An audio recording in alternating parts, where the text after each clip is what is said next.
Good morning बच्चों, कैसे हो? जल्दी से ऑनलाइन आओ सभी।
अब आ रही है साउंड?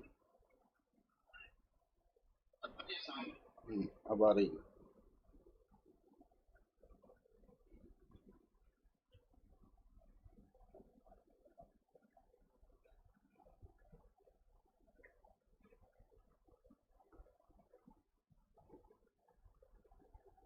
अब आ रही है ना?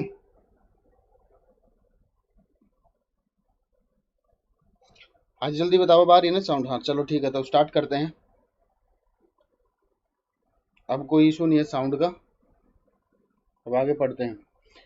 तो एक बात बताओ मुझे, जल्दी से एग्जांपल बताओ। स्ट्रॉन्ग एसिड के एग्जांपल बताओ जल्दी। स्ट्रॉन्ग एसिड के एग्जांपल।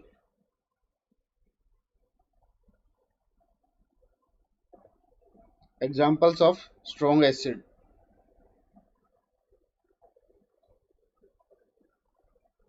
बताएगा कोई? स्ट्रॉन्ग एसिड के एग्जांपल क्या है? HCl, H2SO4, HNO3। बहुत बढ़िया, ठीक है। और स्ट्रॉन्ग बेस का एग्जांपल? क्योंकि देखो स्ट्रॉन्ग एसिड कौन से हैं, कल मैंने कहा था, इसको याद कर लेना बेटा, ये आज बहुत काम की चीज है। कॉन्सेप्ट क्लियर होगा बहुत बढ़िया वाला। स्ट्रॉन्ग एसिड आप याद रखोगे, तीन है, HCl, H2SO4 और HNO3। इसके अलावा जो भी एसिड आएगा आप उसको वीक कंसिडर करोगे, ठीक है। अब बात करें स्ट्रॉन्ग बेस की, तो स्ट्रॉन्ग बेस के एग्जाम्पल मैंने आपको बताया थे, दो याद रखोगे, NaOH, KOH, ठीक है। ये था, ठीक है। अब एक चीज देखना, हेडिंग डालोगे आप सोल्ट, लवण। सोल्ट, लवण। देखो सोल्ट क्या होता है। जब एसिड जो होता है, अम्ल जो होता है, जब ये बेस के साथ रिएक्शन करता है तो यहां से जो सब्सटेंस बनते हैं उन्हें बोलते हैं सोल्ट। रिलीज होता है वाटर, ठीक है। हाँ शाम का क्लास नहीं होगा आज, एक ही क्लास है आज। पंकज जी टेंशन ना लो, सैटरडे संडे में लिया करेंगे भाई, 2 क्लास जब लेनी होगी आगे से एक लिया करेंगे, ठीक है। अब एक चीज देखो, जैसे अब ये जो सोल्ट बना है, ये सोल्ट किससे बना आपका, एसिड और बेस से, अम्ल और क्षार से, अम्ल से और क्षार से, ठीक है। अब यहां पर एक चीज देखो, एसिड कितने तरीके के होते हैं, 2 तरीके के, एक होता है स्ट्रॉन्ग एसिड, एक होता है वीक एसिड। इसी तरीके से बेस कितने तरीके के होते हैं, 2 तरीके के, एक होगा स्ट्रॉन्ग बेस, एक होगा वीक बेस। तो जो सॉल्ट है सर, ओके सुप्रिया जी, गुड मॉर्निंग जी, मेघा जी, पूनम जी, ज्योति जी, राहुल, ठीक है, राहुल आपके कमेंट आ रहे हैं, ठीक है। अब देखो सोल्ट कैसे बन सकता है, स्ट्रॉन्ग एसिड और वीक एसिड मिल जाए तब भी सोल्ट बन जाएगा, अगर स्ट्रॉन्ग एसिड और स्ट्रॉन्ग बेस मिल जाए तब भी सोल्ट बन जाएगा, ठीक है। अब अगर एक कलर चेंज कर लेते हैं,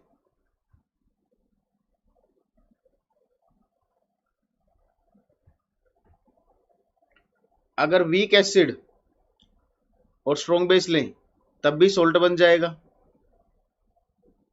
और अगर वीक एसिड और वीक बेस ले तब भी सोल्ट बन जाएगा आपका, है ना। तो 4 तरीके का सोल्ट पॉसिबल है।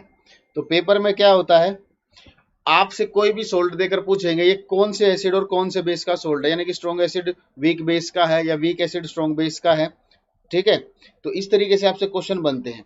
तो अब इसके बारे में बात करेंगे अभी हम, जैसे एक एग्जांपल बता देता हूं।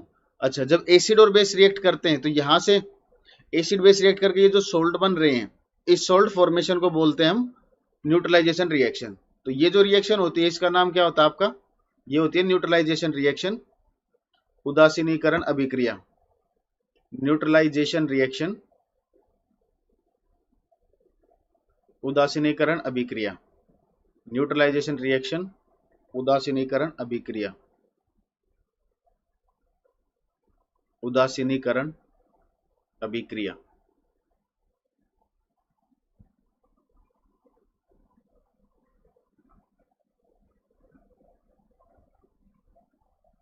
ठीक है। अब एक एग्जांपल बता देता हूं, देखो जैसे एक एग्जांपल लिया हमने HCl, इसने रिएक्ट किया NaOH के साथ, यहां से एक सोल्ट बना NaCl, रिलीज हुआ वाटर, ठीक है। अब आपको ये जो सोल्ट है ये पहचान करनी होती है कि कौन से एसिड और कौन से बेस, कौन से एसिड और कौन से बेस का सोल्ट है, ठीक है। तो अब देखते जाओ, देखो आप इसको इतना नोट कर लीजिए, और नोट करते हमसे भेजिए, फिर मैं आपको एग्जांपल करवाता हूँ इसके बहुत सारे। नमस्ते अतुल जी, 2.5 का क्लास लीजिए। राजू जी बाकी बच्चे परेशान हो रहे हैं, आप कह रहे 2.5 का क्लास लीजिए।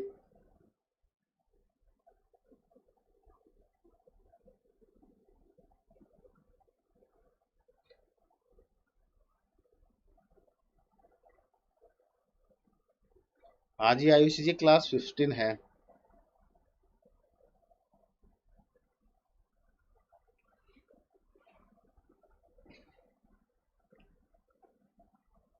बेटा क्वालिटी छोड़ो। हाँ जी स्ट्रॉन्ग, एकता जी स्ट्रॉन्ग एसिड और वीक एसिड, नहीं नहीं, स्ट्रॉन्ग एसिड और वीक एसिड से कैसे सोल्ट बन जाएगा, सोल्ट के लिए एसिड और दूसरा बेस होना चाहिए। मैं रेडी हूँ, यू कैन टेक 2.5 और क्लास। ओके रिचा जी, कहाँ पर बारिश हो रही है विकास जी। देखो अब आते हैं एग्जाम्पल देखते हैं, अब सुनते जाना, एग्जाम्पल्स देखो। यार इतना तो मैं बुरा नहीं पढ़ाता, मैं पढ़ाता तो बच्चे 5-5 6-6 घंटे भी पढ़ लेते हैं लगातार, एक्सपीरियंस है मेरा इसलिए बता रहा हूँ। मेरी क्लास में बच्चा कभी बोलता नहीं कि सर इतनी देर मत पढ़ाया करो, हरिद्वार में, चलो कोई नहीं। देखो फर्स्ट एग्जांपल देखो, NaCl है, आपसे क्वेश्चन पूछा जाएगा ये कौन से एसिड और कौन से बेस का सोल्ट है। अब मेरी बात ध्यान से सुनना, आप ये चेक करोगे, ये जो Na पार्ट है, मैंने आपको 3 स्ट्रॉन्ग एसिड बताए हैं और 2 बेस बताए हैं, तो ये उनमें से बिलोंग करता है या नहीं। देखो ये वाले HCl, HNO3, H2SO4, और ये तो एसिड और बेस, NaOH KOH। बस आपको ये चेक करना है ये वाला जो पार्ट है ये इनमें से कहीं पर है या नहीं है ना। कहाँ पर है, यहाँ पर है Na पर। तो यानी कि और Na क्या आपका स्ट्रॉन्ग बेस, तो इसके अंदर क्या हो जाएगा स्ट्रॉन्ग बेस होगा। अब Cl को देखोगे, Cl किसके पास है, HCl में है ना, यानी कि Cl स्ट्रॉन्ग एसिड का पार्ट है। तो ये जो NaCl का जो सोल्ट है ये स्ट्रॉन्ग एसिड और स्ट्रॉन्ग बेस का सोल्ट है, शक्तिशाली अम्ल और शक्तिशाली क्षार का लवण है। ठीक है, अब दूसरा एग्जांपल देखो, जैसे Na2SO4 देखो, जैसे तीसरा देखो NaHCO3 और एक बार देख लो Na2CO3। अब देखो Na किसका पार्ट है, Na देखो NaOH का पार्ट है यानी कि स्ट्रॉन्ग बेस का पार्ट है। और SO4 देखना, SO4 यहाँ पर H2SO4 में यानी कि स्ट्रॉन्ग एसिड का पार्ट है। तो Na2SO जो 4 है वो कैसा सोल्ट है, स्ट्रॉन्ग एसिड और स्ट्रॉन्ग बेस का। अब इसके बारे में बात करें, Na किसका पार्ट है, स्ट्रॉन्ग बेस का। अब HCO3 है ना, तो ये एसिड का पार्ट है ना बेस में कहीं दिखाई दे रहा है। देखो ना इन पांचों में से कहीं पर HCO3 नहीं है, यानी कि अब ये वीक कंपोनेंट है। ठीक है, अब ये वीक कंपोनेंट एसिड का होगा या बेस का होगा। तो एक चीज याद रखना, सोल्ट हमेशा एसिड और बेस से बनता है। तो ये बेस तो आ चुका है, यानी कि ये वाला जो कंपोनेंट है ये एसिड का है और वो एसिड कैसा है, वीक। ठीक है, इसी तरीके से सिमिलरली ये किसका पार्ट है, स्ट्रॉन्ग बेस का। CO3 किसी का पार्ट नहीं है तो किसका हो जाएगा, ये वीक एसिड का। पांचवा एग्जाम्पल देखो, CH3COONA, Na के ज्यादा ही हो रहे हैं कुछ, चलो देखेंगे अभी। ये किसका हो जाएगा, Na किसका पार्ट है, स्ट्रॉन्ग बेस का, और CH3CO है वीक एसिड का। Weak acid strong base. चलो एग्जांपल और बदल के देखते हैं। CuSO4 है, SO4 किसका पार्ट है, स्ट्रॉन्ग एसिड का। SO4 किसका पार्ट है, स्ट्रॉन्ग एसिड का। तो ये किसका हो जाएगा, वीक बेस का। अब एक चीज देखो, जहां भी आपको ये कंपोनेंट दिखाई दे रहे हैं कोई भी एक कंपोनेंट वीक है, जैसे इन चारों की बात करें हम, इन चारों में यहां पर कौन सा कंपोनेंट स्ट्रॉन्गर है, बेस। तो यानी कि इसका जो बेसिक नेचर होगा इस वाले का, ये बेसिक नेचर एसिडिक से ज्यादा होगा, मतलब ये बेस की तरह काम करेगा। यहाँ भी किसका नेचर ज्यादा है, बेस का नेचर ज्यादा है। बेस स्ट्रॉन्गर है तो जो स्ट्रॉन्गर होगा वो डोमिनेंट होगा, यानी कि इसका बेसिक नेचर एसिडिक से ज्यादा होगा, इसलिए बेस की तरह काम करेगा। ठीक है, मैंने आपको कहा था एंटासिड्स में, चलो छोड़ो कोई बात नहीं, आप नहीं पढ़ा होगा। इसमें देखो कौन सा पार्ट स्ट्रॉन्गर है, बेस वाला पार्ट स्ट्रॉन्गर है, तो इसमें भी बेस एसिड से स्ट्रॉन्गर होगा। और इसमें बात करें एसिड वाला पार्ट बेस से स्ट्रॉन्गर होगा। ठीक है, क्योंकि एसिड पार्ट स्ट्रॉन्गर है। तो इस तरीके से डिसाइड करते हैं कोई भी सब्सटेंस एसिड है या बेस है। ये CuSO4 ये आपसे क्वेश्चन पूछा गया था कि इसका नेचर कैसा होगा, एसिडिक होगा या बेसिक होगा। तो आप देख सकते हो, आप डिसाइड कर लो कि कंपोनेंट कौन सा स्ट्रॉन्ग है, उसके अकॉर्डिंग आप आंसर बता दोगे। अब मुझे एक आप बता दो, NH4 ट्वाइस SO4 ये कैसा कंपोनेंट है, जल्दी बताओ।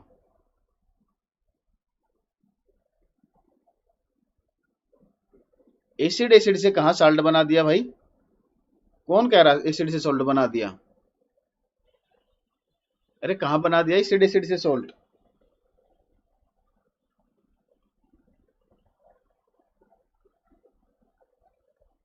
निखिल जी ध्यान से देखिए, एसिड एसिड से कोई सॉल्ट नहीं बना। हाँ रिचा जी कह रही है वीक एसिड स्ट्रॉन्ग बेस। नहीं जी, फिर ध्यान से देखो रिचा जी इसको, वीक बेस स्ट्रॉन्ग एसिड, हाँ जी ये ठीक है। फर्स्ट वाले में, अरे फर्स्ट वाले में एसिड, अरे Na जो है ये तो बेस का पार्ट है और Cl जो है ये एसिड का पार्ट है, एसिड एसिड से कहां सोल्ट बना दिया। अरे बच्चों,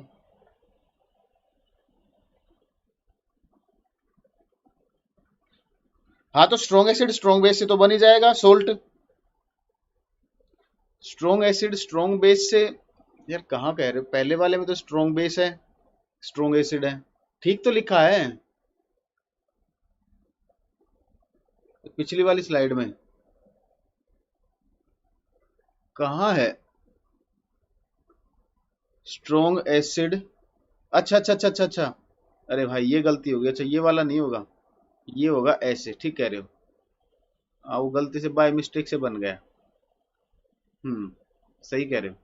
स्ट्रॉन्ग एसिड और स्ट्रॉन्ग बेस से फिर स्ट्रॉन्ग एसिड। अच्छा उल्टा होगा, इसको मैं दोबारा बताता हूँ। देखो 4 कॉम्बिनेशन बनेंगे, दोबारा बनाता हूँ, 1 मिनट रुको, ठीक करा देता हूँ भाई।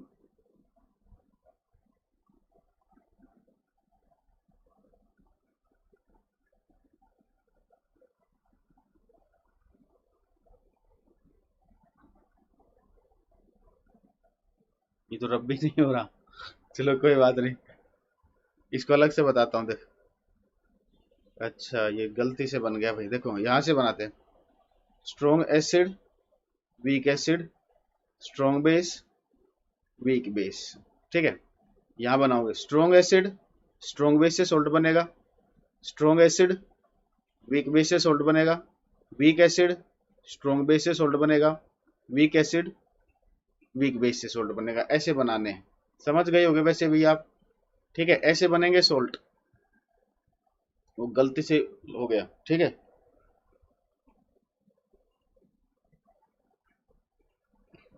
ठीक है, अब क्लियर है।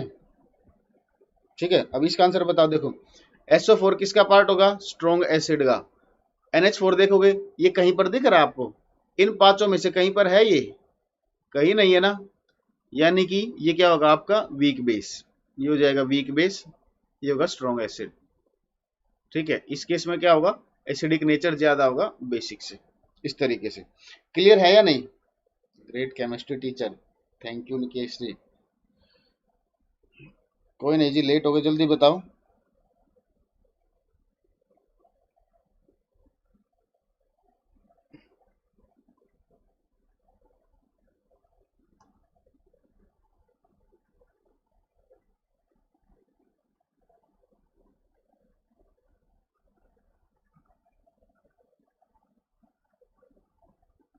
क्लियर।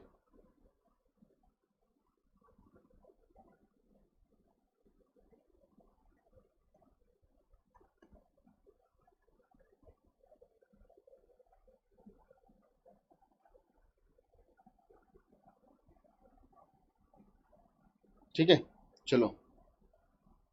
हाँ निकेश जी, KVS बैच में मैं ही पढ़ाऊंगा। ठीक है, वहाँ का सिलेबस अलग है, वहाँ दूसरा पढ़ाएंगे, जो भी सिलेबस होगा उसके अकॉर्डिंग। देखो अब एग्जांपल्स देखोगे, पहला एग्जांपल आता है सोल्ट का, सोडियम क्लोराइड। लिखो first, sodium chloride, sodium chloride, sodium chloride. Formula है NaCl। इसके बारे में देखो, देखो आप लोगों ने देखा होगा, जहां पर बर्फ गिरती है, ठीक है, वहां पर सड़क को साफ करने के लिए NaCl डाला जाता है। तो NaCl करता क्या है? ये आइस के फ्रीजिंग पॉइंट को कम कर देता है, हिमांक को कम कर देता है, ये फंक्शन होता है। तो लिखोगे it decreases the, it decreases the, it decreases the, it decreases the freezing point of ice, it decreases the freezing point of ice, it decreases the freezing point of ice।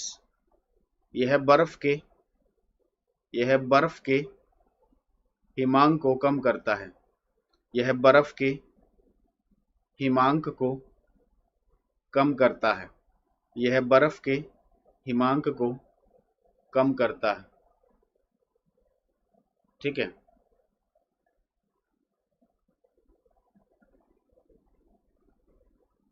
अब जो हम नमक खाते हैं उसके अंदर सुना होगा आप, एक ऐड भी आती है, क्या आपके नमक के अंदर आयोडीन है? तो नमक के अंदर जो आयोडीन होता है वो पोटेशियम आयोडेट से मिलाया जाता है। क्वेश्चन पूछ लेते हैं कि नमक के अंदर आयोडीन कौन से कंपाउंड से आता है? पोटेशियम आयोडेट से। तो लिखोगे आयोडीन कम्स फ्रॉम, लिखो इन NaCl, in NaCl iodine comes from, iodine comes from, iodine comes from potassium iodate, iodine comes from potassium iodate. Formula होता है KiO3। हिंदी में लिखोगे NaCl में, NaCl में आयोडीन, NaCl में iodine potassium iodate, potassium iodate, potassium iodate से मिलाया जाता है, पोटेशियम आयोडेट से मिलाया जाता है, पोटेशियम आयोडेट से मिलाया जाता है। बलविंदर जी व्हाइट बोर्ड पर कल पढ़ाएंगे बेटा, कभी इस पर पढ़ाएंगे, कभी उस पर पढ़ाएंगे। अब वही सेम पर्पज होता है विपिन जी आइसक्रीम में भी। चिरंजीव जी कह रहे सर एक लड़का क्लास खरीदने के लिए बोल रहा था, कोई नहीं बेटा खरीद लेगा।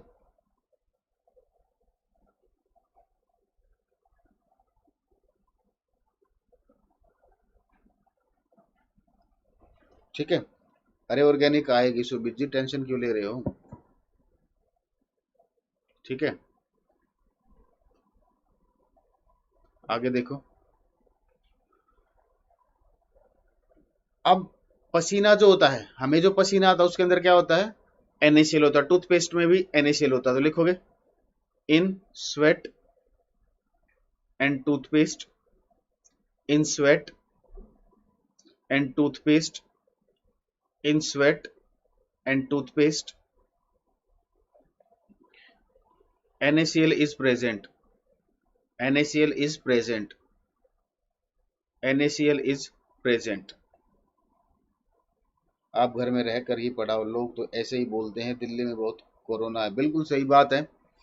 लेकिन जब भी मुझे कोशिश करूंगा कि कभी बार मैं ले भी लूँ, ताकि आप लोगों का भी ध्यान रखूंगा, टेंशन ना लो, आप मेरी बात को समझना, घर से लेना ही ठीक है, बाहर बहुत कोरोना है। हाँ जी, टीयर्स में भी होता है सादिया जी। ठीक है, बाकी थोड़ा सा बायोलॉजी वाले में ज्यादा कंफर्म करेंगे। तो लिखोगे हिंदी में, पसीने और टूथपेस्ट में, पसीने और टूथपेस्ट में, पसीने और टूथपेस्ट में NaCl होता है, पसीने और टूथपेस्ट में NaCl होता है, पसीने और टूथपेस्ट में NaCl होता है। एक क्वेश्चन आपसे पूछते हैं, ब्राइन सॉल्यूशन किसे बोलते हैं, ब्राइन सॉल्यूशन, ब्राइन विलियन, हिंदी में बोलते हैं ब्राइन विलियन ही बोलते हैं। ठीक है, तो देखो जब आप NaCl को वाटर में डिजोल्व करते हो, ये जो सॉल्यूशन बन के आता है इसको बोला जाता है ब्राइन सॉल्यूशन। ठीक है, NaCl का कॉमन नेम, NaCl का कॉमन नेम रॉक साल्ट, नहीं रॉक साल्ट तो दूसरा होता है।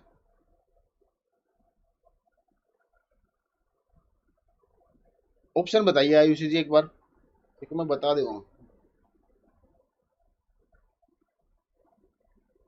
सर आपकी आवाज बहुत दमदार है, आप एक्टिंग में जरूर ट्राई करें। नवाजुद्दीन भाई जी ज्यादा दमदार है,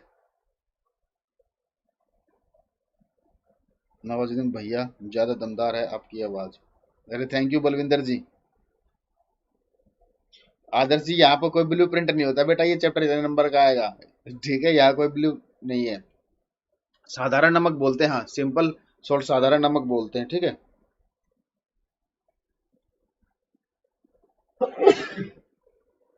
ठीक है, साधारण नमक बोलते हैं उसको। ठीक है भाई, ओके रिंटू जी। तो नेक्स्ट देखोगे, नेक्स्ट हेडिंग डालोगे आप सोप, अगले सीट पर, अगले इस पे देखते हैं सोप, सोप साबुन, सोप साबुन, सोप साबुन। देखो साबुन कैसे बनता है, हाँ भाई साबुन किससे बनता है आपका, हायर फैटी एसिड से,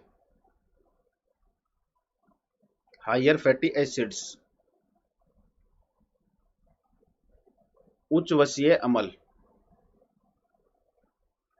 उच्च वसीय अम्ल। जैसे आप लोग बोल सकते हो, या बोलोगे फैट से, वसा से, फैट से, वसा से। ठीक है, तो एसिड बनाने के लिए पहला क्वेश्चन पूछेंगे, सॉरी सोप किससे बनता है आपका, फैट से, वसा से। दूसरा क्वेश्चन आपसे पूछेंगे कि साबुन बनाने के लिए बेस कौन सा यूज करते हैं, तो साबुन बनाने के लिए जो बेस यूज करते हैं वो होता है कास्टिक सोडा। तीसरा क्वेश्चन, कास्टिक सोडा का फॉर्मूला क्या होता है, NaOH। चौथा क्वेश्चन, सोप होता क्या है, सोप किसका सोल्ट होता है, अभी बात करेंगे। तो देखो ये एसिड है और ये बेस है, ये एसिड ये बेस, तो क्या बनेगा सोल्ट। ये जो सोल्ट बनता है इसको बोलते हैं हम सोप, साबुन। साबुन के साथ बाय प्रोडक्ट क्या मिलता है? ग्लिसरॉल। ग्लिसरॉल का यूज कहाँ करते हैं? इसका यूज कहाँ करते हैं? विस्फोटक सामग्री बनाने में, एक्सप्लोसिव्स बनाने में। ठीक है। साबुन बनाने का जो प्रोसेस होता है इस प्रोसेस को क्या बोलते हैं हम? सेपोनिफिकेशन, साबुनीकरण। सेपोनिफिकेशन, साबुनीकरण। सेपोनिफिकेशन, साबुनीकरण। ठीक है। अब सोप को मैं डिफाइन कर रहा हूं। देखो सोप क्या है? एक सोल्ट है। ठीक है। अगर कपड़े धोने का साबुन हुआ तो यहाँ पर NaOH लिया जाता है, और नहाने का साबुन होगा तो यहाँ पर KOH लिया जाता है। तो सोप क्या होगा? सोडियम सोल्ट होगा। KOH कब यूज करोगे? जब नहाने का साबुन होगा। ठीक है। तो सोप कैसा सोल्ट होगा? सोडियम सोल्ट होगा या पोटेशियम सोल्ट होगा? किसका? हायर फैटी एसिड्स का। तो इसकी डेफिनेशन लिखोगे, soap is the soap is the soap is the sodium और potassium salt of soap is the sodium और potassium salt of soap is the sodium और potassium salt of higher fatty acids, higher fatty acids, higher fatty acids. Hindi में लिखोगे, उच्च वसाओं के उच्च वसाओं के उच्च वसाओं के उच्च वसाओं के सोडियम उच्च वसाओं के सोडियम या पोटेशियम लवणों को सोडियम या पोटेशियम लवणों को सोडियम या पोटेशियम लवणों को सोडियम या पोटेशियम लवणों को साबुन कहा जाता है, साबुन कहा जाता है। ठीक है। बाकी ये जो मैंने आपको इक्वेशन लिखी है इसमें 7 क्वेश्चन है। ठीक है। सातों के सातों क्वेश्चन इसको नोट कर लीजिए, और किसी को डाउट हो तो पूछिए।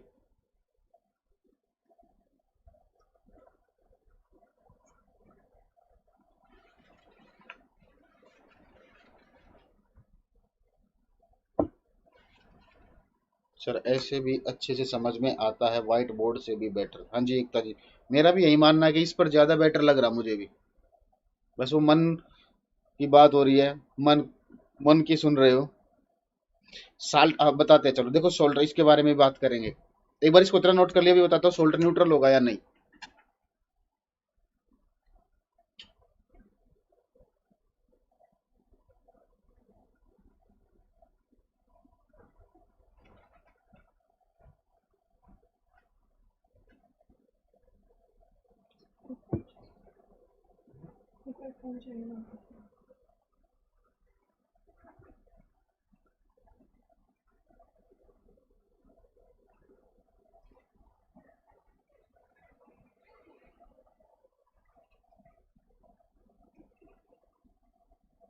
नोट करते ही थम्स अप भेजे जल्दी।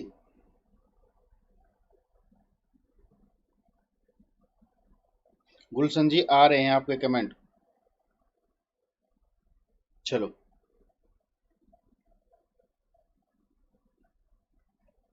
क्या कह रहे हो? कौन मिलाने पर नमक का सूप बनेगा? समझा नहीं मैं। अब मेरी बात सुनो ध्यान से। देखो, न्यूट्रल कौन सा सोल्ट होगा?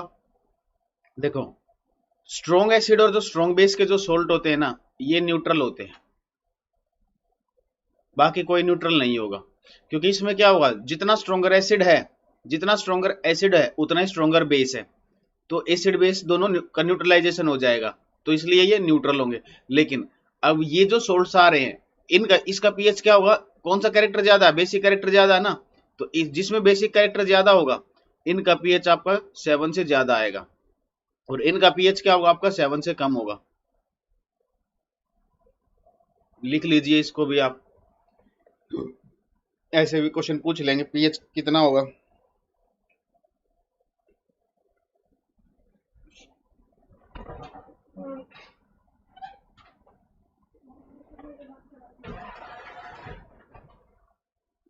सुमित जी, हर टाइम किसी न किसी बच्चे की किसी सब्जेक्ट की क्लास होती है, क्या करे? हर एक क्लास के एक बच्चे के लिए किस किस ऐसे बोलेंगे तो क्लास रात को 12 बजे हो पाएगी। ठीक है, चलो भाई, अब आगे देखो डिटर्जेंट। ये तो हो गया सोप। अब डिटर्जेंट में क्या होता है? डिटर्जेंट भी सेम होता है, बस उसमें क्या होता है आपका एसिड बदल जाता है। डिटर्जेंट अपमार्जक, डिटर्जेंट अपमार्जक, डिटर्जेंट अपमार्जक। नहीं जी, 9:30 तक की क्लास, आज 2 आवर की क्लास नहीं है। ठीक है, देखो डिटर्जेंट।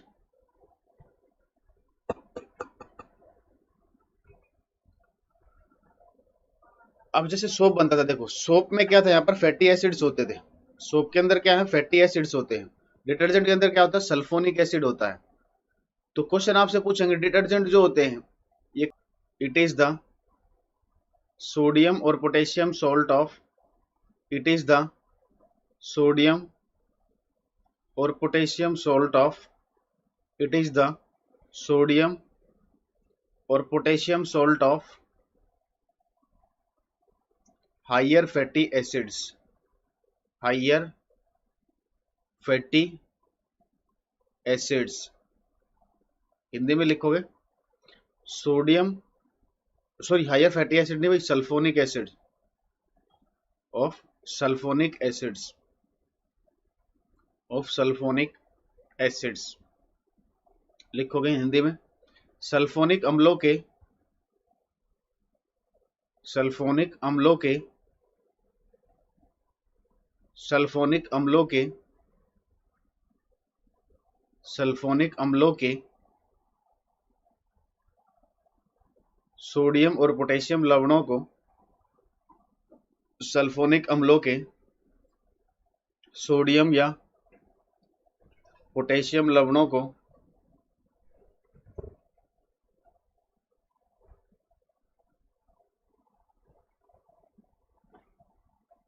लवणों को अपमार्जक कहा जाता है।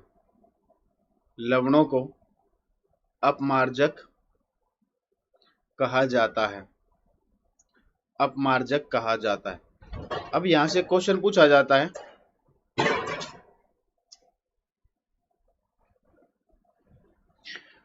अब यहां से आपसे क्वेश्चन पूछा जाता है, एक सरफेस टेंशन आप लोगों ने सुनी होगी, पृष्ठ तनाव। ठीक है, तो सरफेस टेंशन पर क्या इफेक्ट पड़ता है?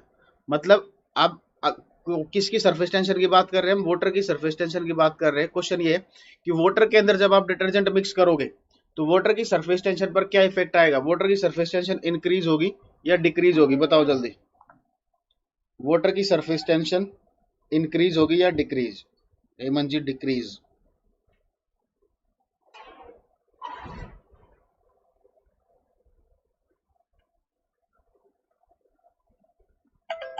डिक्रीज, है ना? फिजिक्स में पढ़ोगे नहीं, वहां पर समझ लेना, फिजिक्स वाले सर बता देंगे। फिलहाल यहाँ पर पॉइंट लिख लो। देखोगे it decreases the, it decreases the, it decreases the surface tension of water, it decreases the surface tension of water, it decreases the surface tension of water। कोई नाम नहीं है डिटर्जेंट बनाने के मेथड का Nikhil ji. It decreases the surface tension of water, यह जल के, यह जल के पृष्ठ तनाव को, यह जल के पृष्ठ तनाव को, यह जल के पृष्ठ तनाव को कम करता है।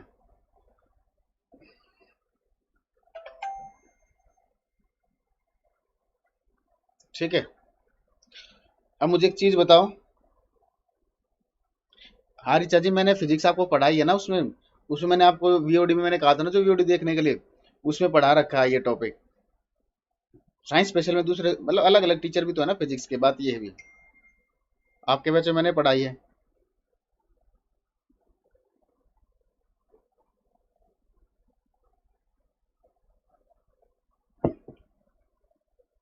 ठीक है, अब एक चीज बताओ, हमारे पास है एक, नोट करके लिखना एक पॉइंट।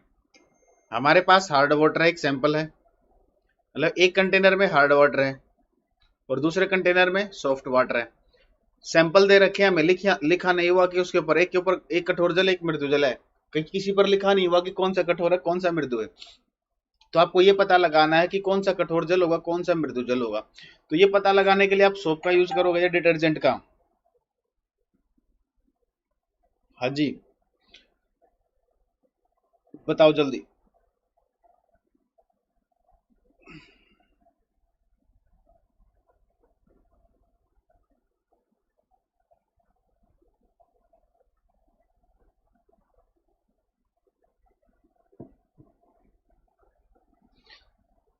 आयुषी जी डिटर्जेंट, गुलशन जी भी कह रहे हैं डिटर्जेंट, हेमंत जी भी डिटर्जेंट, ऋचा जी कह रही है सोप, अरविंद जी कह रहे हैं डिटर्जेंट। हाँ जी, बाकी लोग बताइए।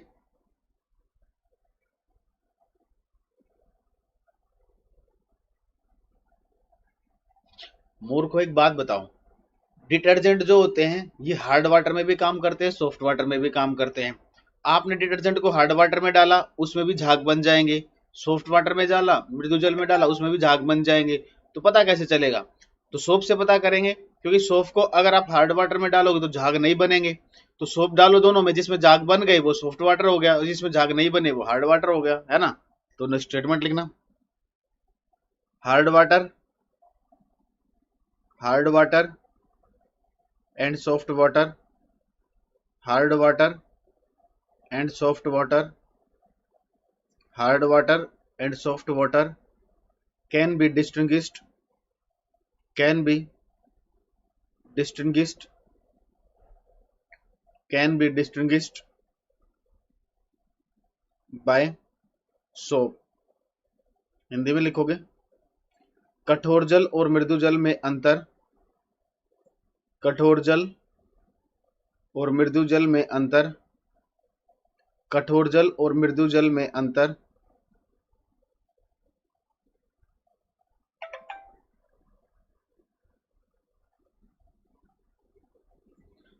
में अंतर साबुन के द्वारा, साबुन के द्वारा किया जा सकता है, साबुन के द्वारा किया जा सकता है, साबुन के द्वारा किया जा सकता है। ठीक है, नोट में एक दूसरा पॉइंट लिखेंगे,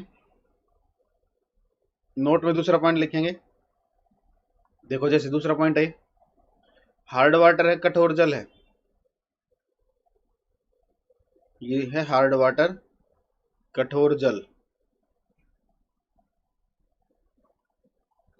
इसमें से क्या करना है, इसको आपको कन्वर्ट करना है सॉफ्ट वाटर में मृदु जल में, हार्ड वाटर को कन्वर्ट करना है सॉफ्ट वाटर में मृदु जल में।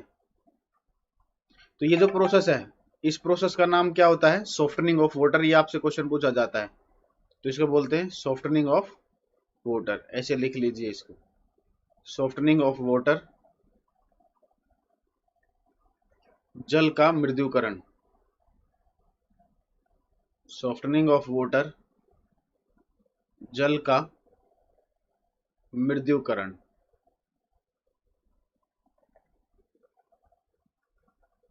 हाँ जी, सब हार्ड वाटर के साथ झाग नहीं बनाता एकता जी।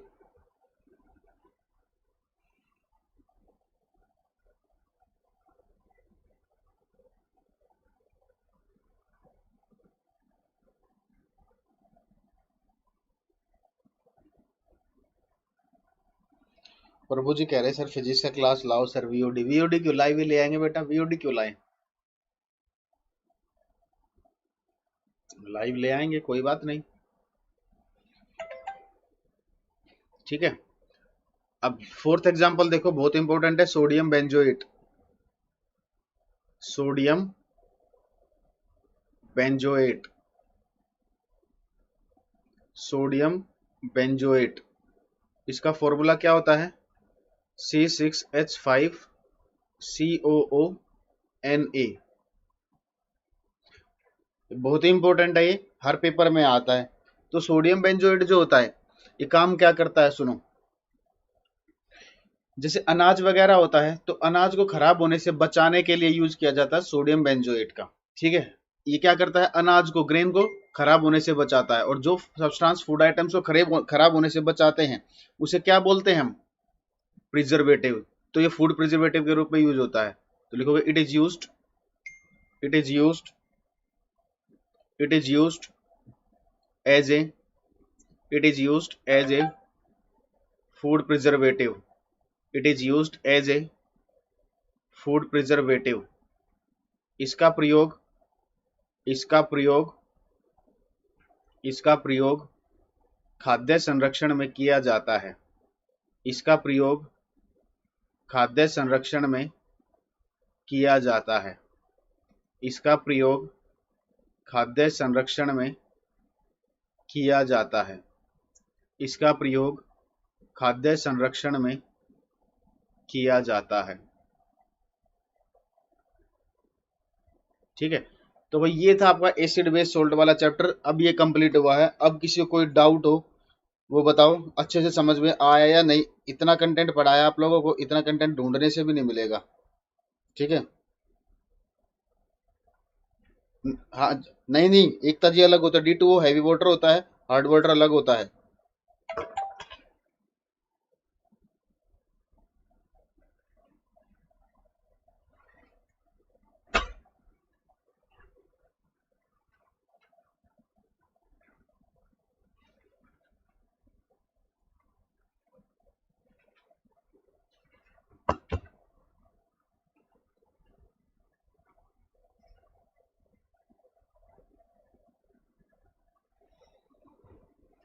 गुड टीचर, थैंक यू जी।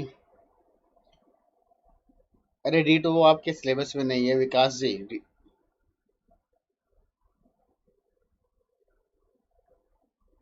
नहीं करवा रखा होगा पूजा जी, आप पीछे करवाया होगा, बाद में करवा दिया होगा। ठीक है, लेकिन ऐसा नहीं हो सकता ना करवाया हो। गुरु वाटर D2O होता है हेमंत जी।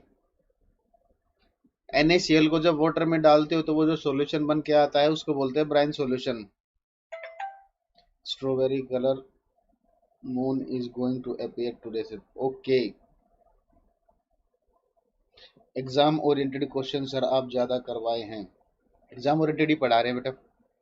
Chemistry best teacher, thank you Ayush ji. मेरी बात करो आनंद जी, मैंने दूसरे सब्जेक्ट की नहीं कहा, मैंने कहा मेरी सब्जेक्ट की बात करो।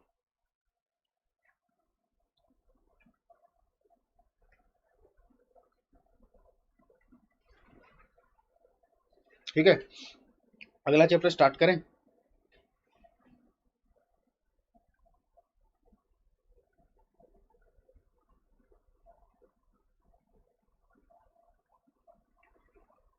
विकास जी वो तो फिजिक्स में है एक्सेलरेशन, तो यहाँ थोड़ी आएगी बेटा एक्सेलरेशन।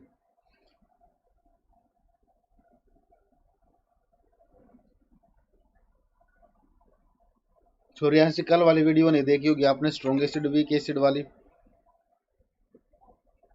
ठीक है, वो देखो एक बार। अब आगे चलते हैं, देखो नेक्स्ट चैप्टर पढ़ते हैं। लिखो, हेडिंग डालो सम इंपोर्टेंट कंपाउंड्स, सम इंपोर्टेंट कंपाउंड्स। चलिए एक मिनट रुक जाओ, इसको रुक जाओ, अभी इसको नहीं पढ़ते, मेटल नॉन मेटल स्टार्ट करते हैं।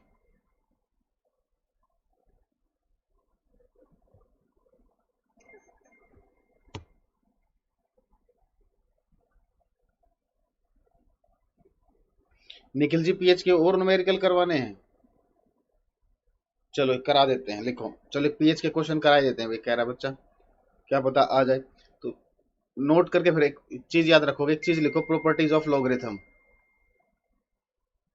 पीएच के न्यूमेरिकल जो करने हो जाएंगे 15 मिनट में। प्रॉपर्टीज ऑफ लॉगरिथम, ये देख लो एक बार। ये सीटेट में नहीं आएगा भाई, ये बेशक ना कर देखे। ठीक है, एक बार इनको बता देते हैं, कर लो आप लोगों को, क्या पता आ भी जाए, क्योंकि इजी होता है। पूछ लेते, पूछ ले क्या पता, क्योंकि पेपर का लेवल चेंज होता रहता है हर बार। तो आप भी पढ़ लो। देखो प्रॉपर्टीज ऑफ लॉगरिथम, कभी भी लिखा हो log a की पावर b। तो हमेशा याद रखना जो पावर होगी वो आगे आ जाएगी, तो इसको लिखोगे आप b log a। ठीक है। अगर मल्टीप्लाई में लिखा हो log a into B, a into B, तो इसको लिखोगे आप log a plus log b, log a plus log b। अगर ये कभी डिवीजन में लिखा हो log a बाई b, तो ये हो जाएगा log a minus log b। ठीक है। याद रखोगे log 10 की वैल्यू 1 होती है और log 1 0 होता है, ये याद रखो। बाकी कोई लोगरिथम की वैल्यू होगी तो क्वेश्चन में आएगी, इसके अलावा नहीं आएगी। ठीक है।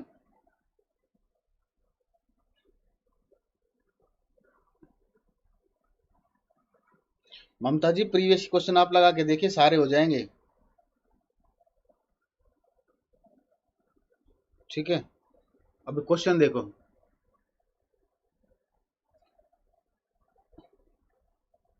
आपको दे रखा है 10 की power minus 3 molar HCl solution, ये गिवन है आपको। ठीक है। इसका पीएच ज्ञात करना है, फाइंड इट्स पीएच।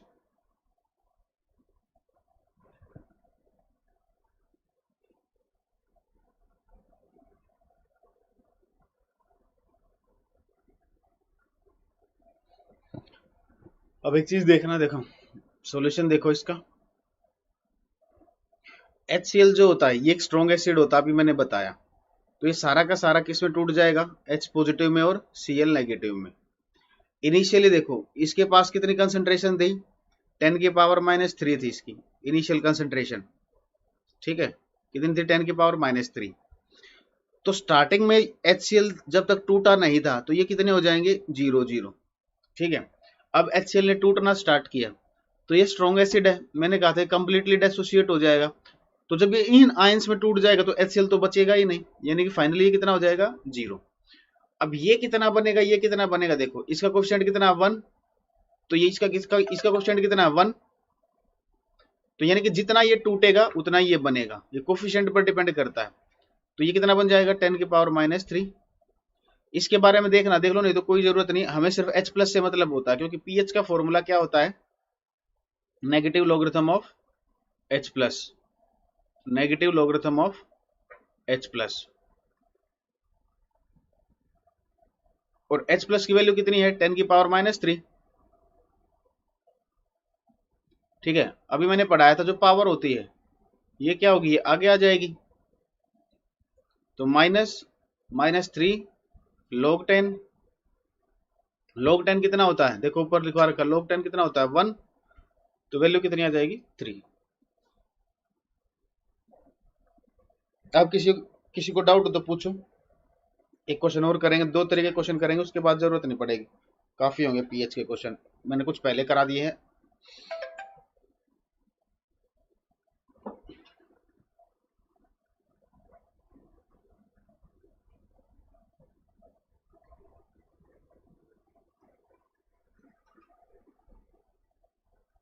विकास जी माइनस पीएच कभी नेगेटिव में नहीं होता, माइनस कैसे हो जाएगा, एक नेगेटिव आगे लगा, एक नेगेटिव नेगेटिव पॉजिटिव हो जाएगा।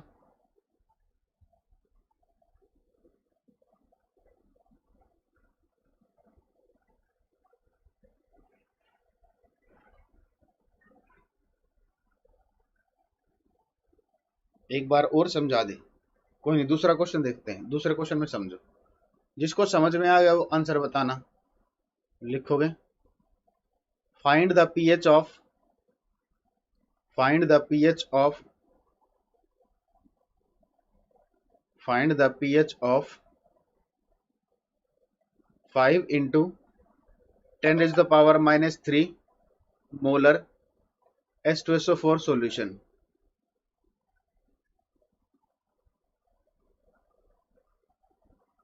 Find the pH of 5 into 10 raised to the power minus 3 molar H2SO4 solution.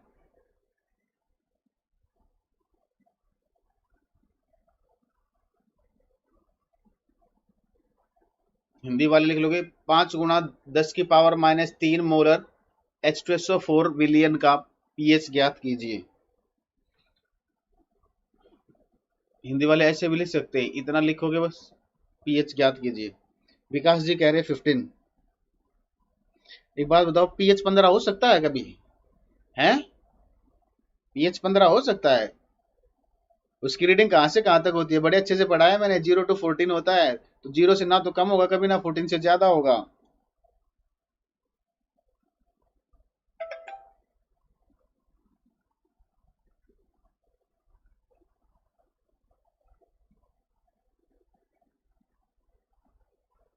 Three 13 देखते हैं।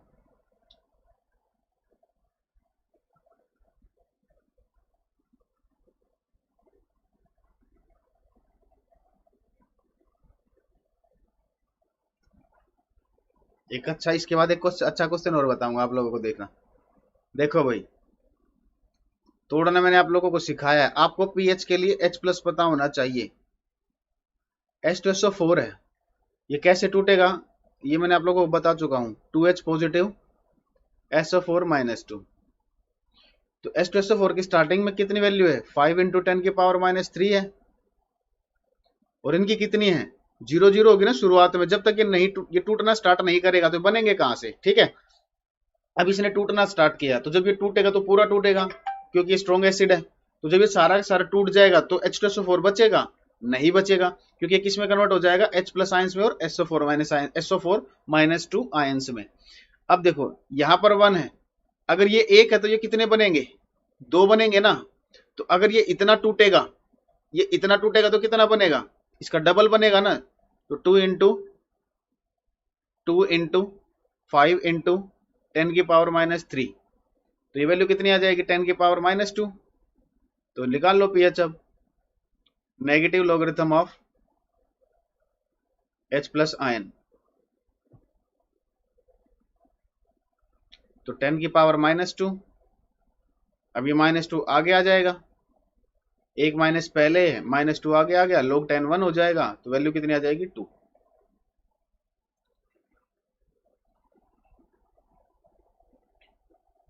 ठीक है, किसी का भी सही नहीं आया था। क्लियर हुआ या नहीं? हाँ जी बच्चों, क्लियर हुआ या नहीं?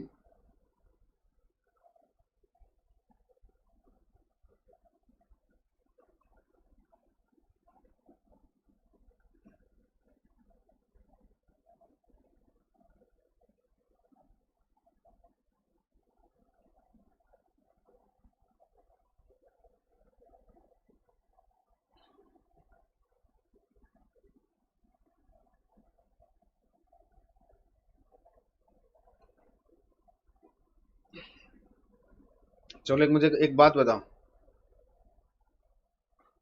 जो ग्लूकोज होता है इसका पीएच कितना होगा? फॉर्मूला पता ही होगा, C6H12O6। इसका पीएच कितना होगा जल्दी बताओ, ग्लूकोज का पीएच कितना होगा?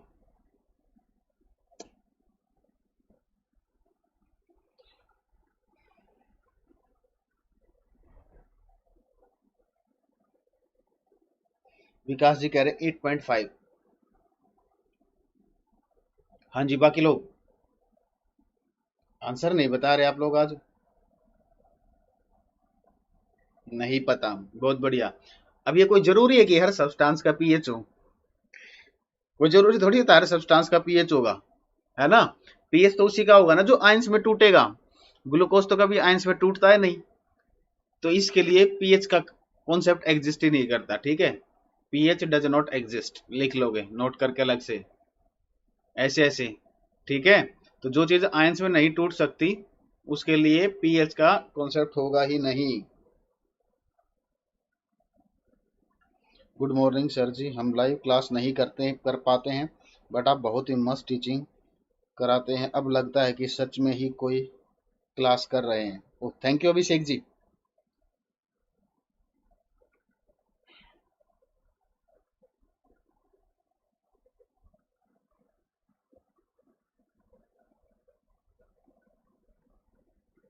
ठीक है, तो लो भाई, ये हो गया आपका एसिड बेस सोल्ट। अब आगे पढ़ते हैं।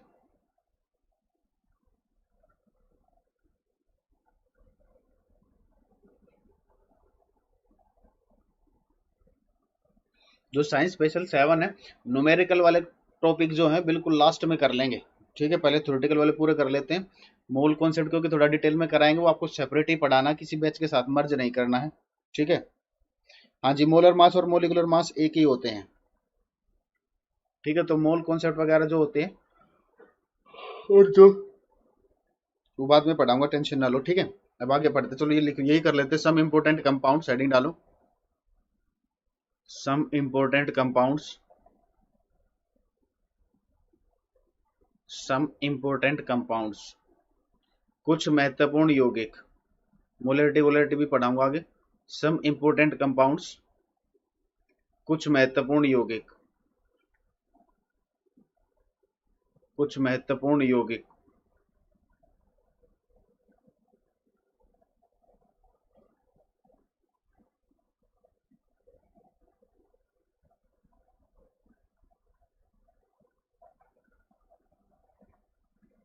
ठीक है, देखो सबसे पहले आता है जिप्सम।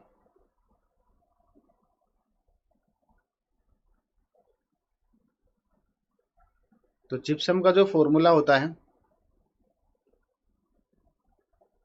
ये होता है आपका CaSO4.2H2O। ठीक है, अब यहां से क्वेश्चन बनता है कि जब भी किसी प्रोसेस में एक पूरा वाटर मॉलिक्यूल जुड़ता है, जैसे आप यहां पर देखोगे, यहां पर ये पूरा वाटर मॉलिक्यूल जुड़ा हुआ ना, ये वाला। तो जब भी किसी प्रोसेस में एक पूरा का पूरा वाटर मॉलिक्यूल जुड़ता है तो इस प्रोसेस को बोला जाता है हाइड्रेशन, जल योजन। हाइड्रेशन, जल योजन, हाइड्रेशन, जल योजन।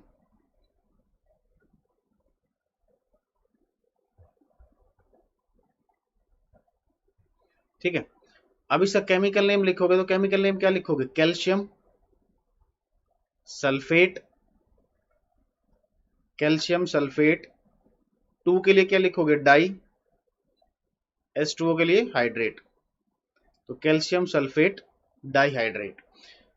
अब इसका यूज कहाँ करते हैं? ठीक है, आप लोगों ने सुना होगा प्लास्टर ऑफ पेरिस बनाने में। ठीक है, वो सब तो आप लोगों को पता ही है। ठीक है, बाकी के यूज बताता हूं मैं इसके। देखो, मेन यूज जो होता है इसका सीमेंट बनाने में यूज करते हैं। तो सीमेंट में करता क्या है ये देखो, सीमेंट की एक प्रॉपर्टी होती है,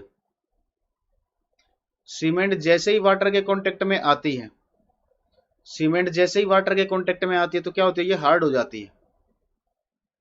और सीमेंट हार्ड होने में जितना समय लेती है, सीमेंट ने हार्ड होने में जितना समय लिया है, इसको बोलते हैं हम सेटिंग टाइम। ठीक है, तो जब हम सीमेंट इंडस्ट्री में सीमेंट बनाते हैं, ठीक है, सीमेंट इंडस्ट्री में क्या करते हैं, जब हम सीमेंट बनाते हैं तो जब सीमेंट बनाते हैं तो वहां पर वाटर वेपर्स प्रेजेंट होंगे। तो सीमेंट जैसे ही बनेगी और वो वाटर वेपर के कांटेक्ट में आएगी, और जैसे ही वाटर वेपर के कांटेक्ट में आई वो वहीं पर हार्ड हो जाएगी, जम जाएगी। ठीक है, तो अगर वो वहां पर हार्ड हो गई तो कोई बेनिफिट होगा? नहीं होगा। तो हमें क्या करना है? सीमेंट को वहां जमने से रोकना है। तो इस पर्पज के लिए क्या करते हैं हम, इस सीमेंट के अंदर मिक्स कर देते हैं जिप्सम। ये जिप्सम क्या कराएगा?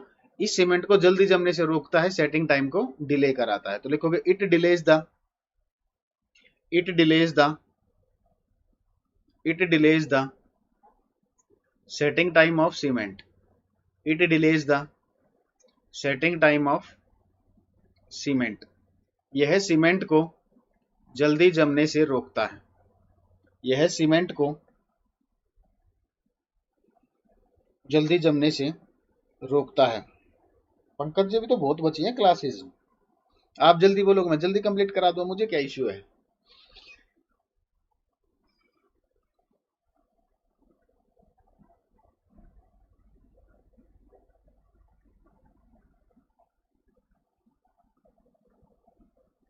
ठीक है, हिंदी में लिखोगे यह सीमेंट को जल्दी जमने से रोकता है, यह सीमेंट को जल्दी जमने से रोकता है। It delays the setting time of cement, यह सीमेंट को जल्दी जगने, सॉरी, जल्दी जमने से रोकता है। ठीक है। सेकंड आता है प्लास्टर ऑफ पेरिस, लिखोगे plaster of Paris POP, plaster of Paris POP, plaster of Paris POP. देखो ये क्या होता है, देखो जिप्सम का फॉर्मूला क्या था, CaSO4.2H2। हमने क्या किया, इसको हीट किया। ठीक है। इसको हीट करने के दो तरीके हैं। एक तो हमने इसकी की स्ट्रोंगली हीटिंग। इस स्ट्रोंगली हीटिंग का मतलब क्या है, तब तक इसे, जब हम इस स्ट्रक्चर को हीट करेंगे तो देखो हीट करने से इफेक्ट क्या पड़ेगा, वाटर वेपर्स में इफेक्ट पड़ेगा, ये जो वाटर मॉलिक्यूल्स हैं। ठीक है। जब हम हीट करेंगे तो ये इवेपोरेट होते चले जाएंगे। तो स्ट्रोंगली हीटिंग का मतलब है तब तक हीट करते रहो जब तक ये सारे के सारे वाटर मॉलिक्यूल इवेपोरेट ना हो जाए। तो सारे के सारे इवेपोरेट हो जाएंगे तो क्या बचेगा, CaSO4। ठीक है। अब इसकी एक बार हम करते हैं पार्शियली हीटिंग, थोड़ी देर के लिए गर्म करते हैं।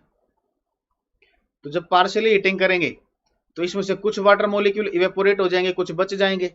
तो होता क्या है, 3/2 वाटर मॉलिक्यूल यहाँ से इवेपोरेट हो जाते हैं, 1/2 आपके बच जाएंगे, तो ये आ जाएगा CaSO4.12H2O। तो ये जो स्ट्रक्चर आता है इसको बोलते हैं प्लास्टर ऑफ पेरिस, POP। इसका केमिकल नेम लिखेंगे calcium sulphate, calcium sulphate. Half के लिए क्या लिखोगे, हेमी, हेमी भी लिख सकते हो और सेमी भी, हेमी और सेमी हाइड्रेट, हेमी और सेमी हाइड्रेट। ठीक है। अब इसका यूज आप लोगों ने पता ही होगा, कहाँ करते हैं, जब हड्डियां टूट जाती हैं तो प्लास्टर लगवाते हैं, प्लास्टर चढ़वाते हैं, तो वो क्या होता है आपका प्लास्टर ऑफ पेरिस होता है। डेकोरेशन में यूज करते हैं, इसका खिलौने बनाने में यूज करते हैं, मूर्तियां बनाने में यूज करते हैं। तो लिखोगे it is used in the manufacturing of, it is used in the manufacturing of, it is used in the manufacturing of, it is used in the manufacturing of idols, मूर्तियां, toys and in the joining of fractured bones, and in the joining of, and in the joining of fractured bones, and in the joining of fractured bones। Hindi में लिखोगे, इसका प्रयोग टूटी हड्डियों को जोड़ने, इसका प्रयोग टूटी हड्डियों को जोड़ने, इसका प्रयोग टूटी हड्डियों को जोड़ने,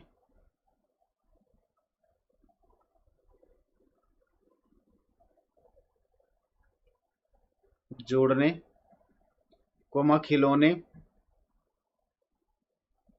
खिलौने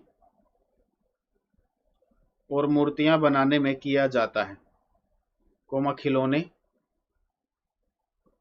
और मूर्तियां बनाने में किया जाता है, मूर्तियां बनाने में किया जाता है।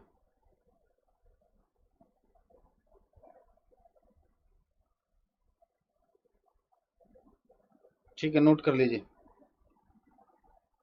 अरे मैंने बताया तो है वेलोसिटी ऑफ इलेक्ट्रॉन का फॉर्मूला, ये किसानू जी नहीं पता आपको, जो मैंने बताया वो बिल्कुल ठीक बताया है।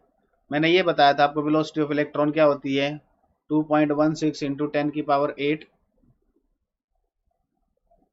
इंटू Z/N, ये बताया था। ठीक है किसानू जी, ये बताया था मैंने इलेक्ट्रॉन की वेलोसिटी का फॉर्मूला, नोट इट डाउन। देखो तीसरा आगे देखो, थर्ड लिखोगे zinc oxide, zinc oxide formula है ZnO। इसके अल्टरनेट नेम,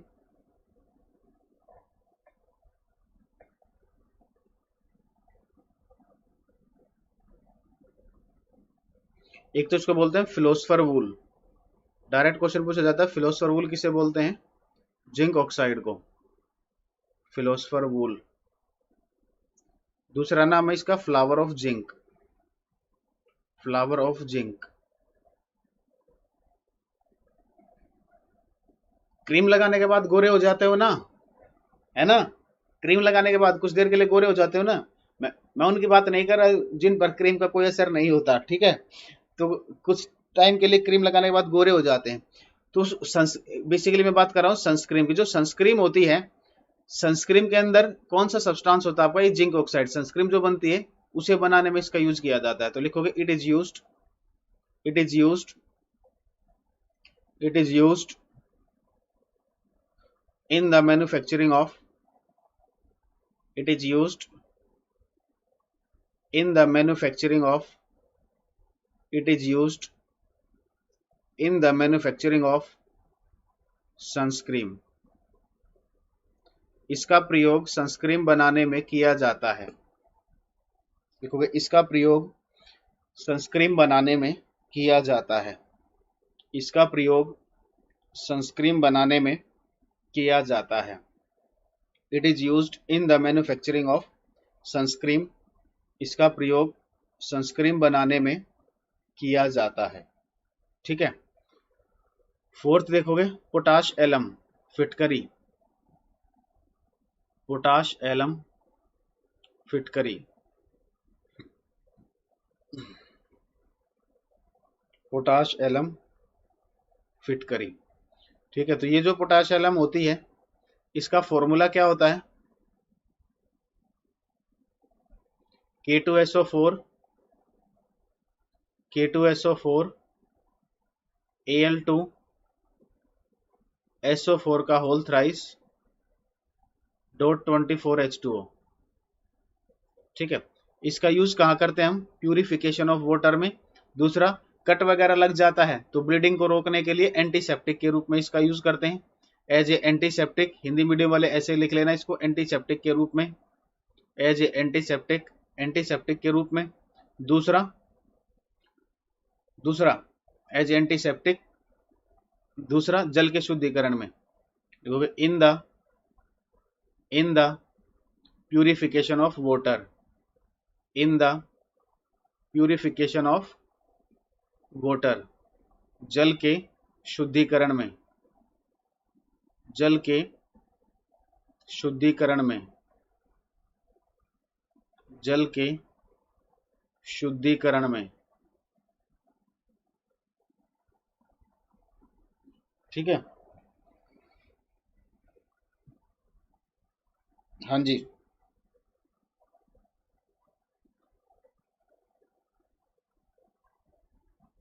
बेटा पुरानी वीडियोस में कोई फायदा, मतलब इतना फायदा नहीं होने वाला जितना इनमें होगा। इसमें कंटेंट बहुत ज्यादा है, अभी आप लोगों को पता भी नहीं। जितना मैंने सिलेबस लिखवाया है ना उससे भी, और उसमें वो सब चीजें नहीं पढ़ाई गई हैं।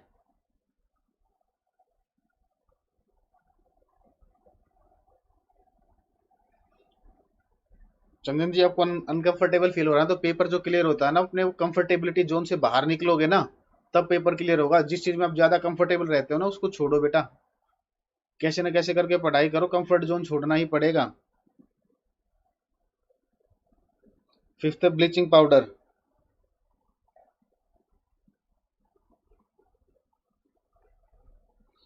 यहाँ जो पढ़ा रहा हूँ ना एक बार मन लगा के पढ़ लीजिए आप, इसमें भी पढ़ने में मजा आएगा। देखो मैं पढ़ाता भी हूँ, मैंने अपनी वीडियो खुद देखी है, इसमें ज्यादा बेटर होता है।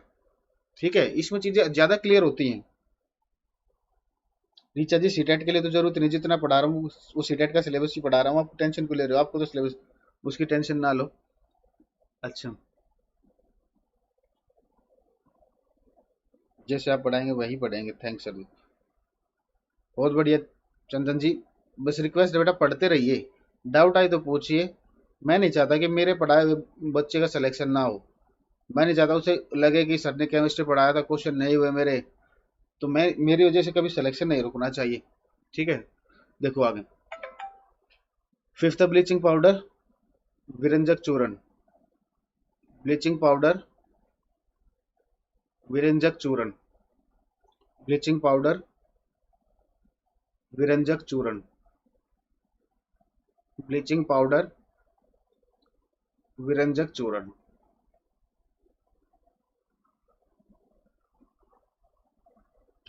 इसका फॉर्मूला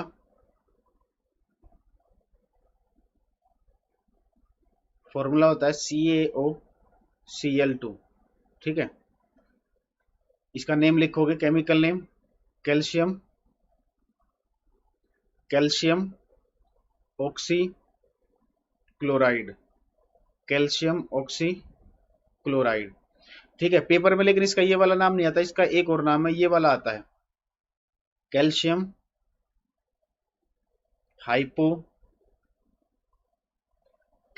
हाइपोक्लोराइट। ध्यान रखना, यहाँ राइट है, यहाँ राइट है, ये वाला आता है। ठीक है, ये वाला इंपॉर्टेंट है। तो ब्लीचिंग पाउडर का यूज करते हैं कहां पर है हम? आपने सुना होगा पानी को साफ करने के लिए उसमें क्लोरीन की गोलियां डाली जाती हैं।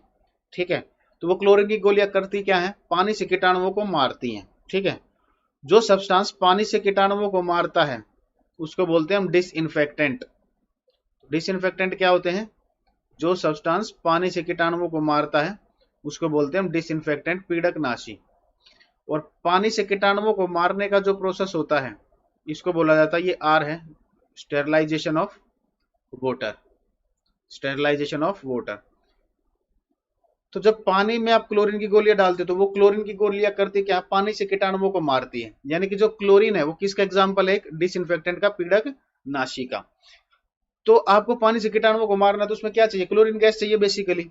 तो अभी यहां देखो, अगर इस स्ट्रक्चर को हीट करते हैं तो यहां से रिलीज होती है आपकी क्लोरीन गैस। ये भी क्या करती है? पानी से कीटाणुओं को मारेगी। तो पेपर में क्वेश्चन आता है कि जब ब्लीचिंग पाउडर को हम यूज करते हैं पानी से कीटाणुओं को मारने में, स्टेरिलाइजेशन ऑफ वाटर में, तो जो ब्लीचिंग पाउडर होता है ये किसकी तरह काम करता है? कोई बताएगा?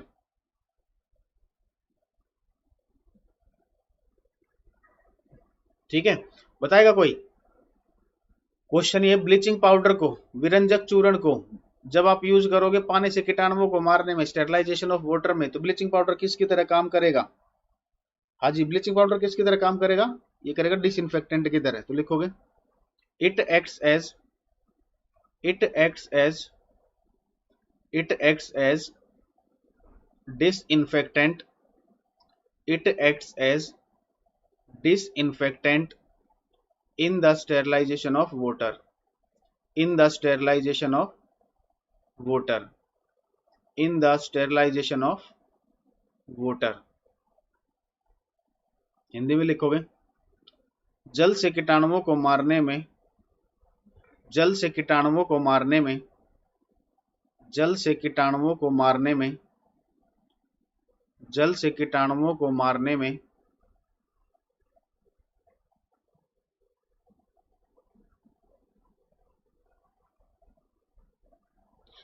इसका प्रयोग, इसका प्रयोग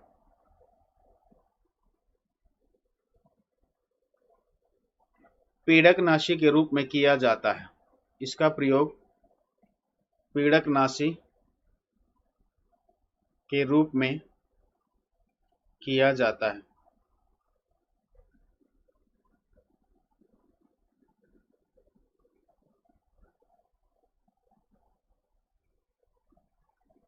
ठीक है, केमिस्ट्री मुझे पहले बोरिंग लगती लेकिन सर अब मुझे इंटरेस्ट हो रहा है।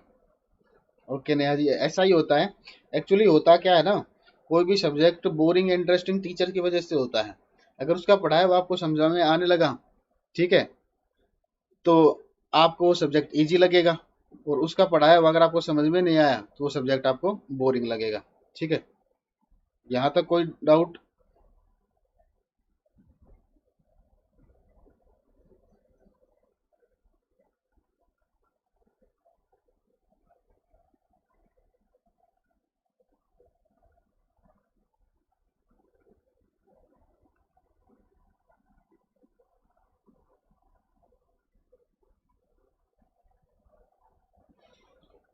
ठीक है भाई, एक और पढ़ लेते हैं, फिर बाकी के अगली क्लास में पढ़ेंगे। 6 लिखोगे एप्सम सोल्ट।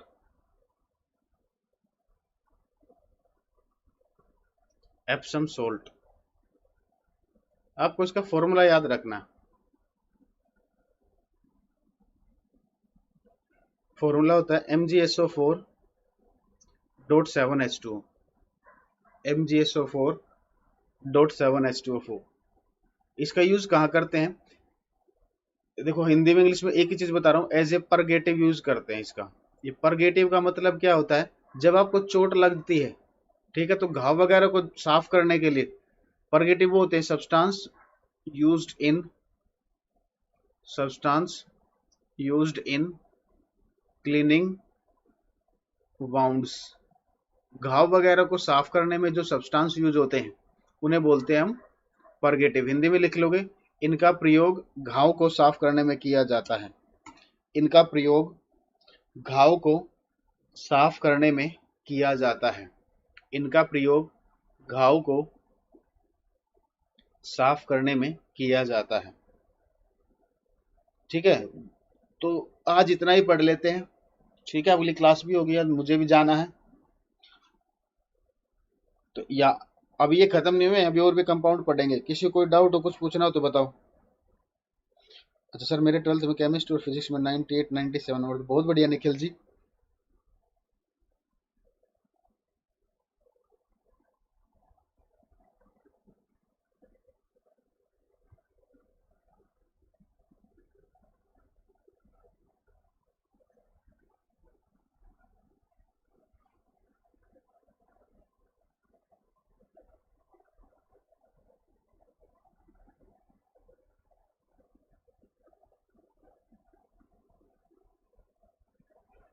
हाँ जी, किसी को डाउट पूछना हो तो बताओ, फिर करते हैं बंद।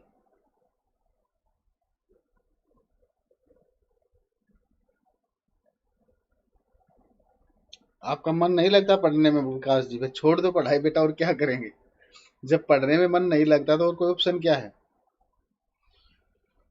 सर एकेडमिक बैच लाएंगे 11th का? बिल्कुल लाएंगे मनीष जी, बिल्कुल लाएंगे बेटा। 11th का केमिस्ट्री का, 12th का भी लाएंगे।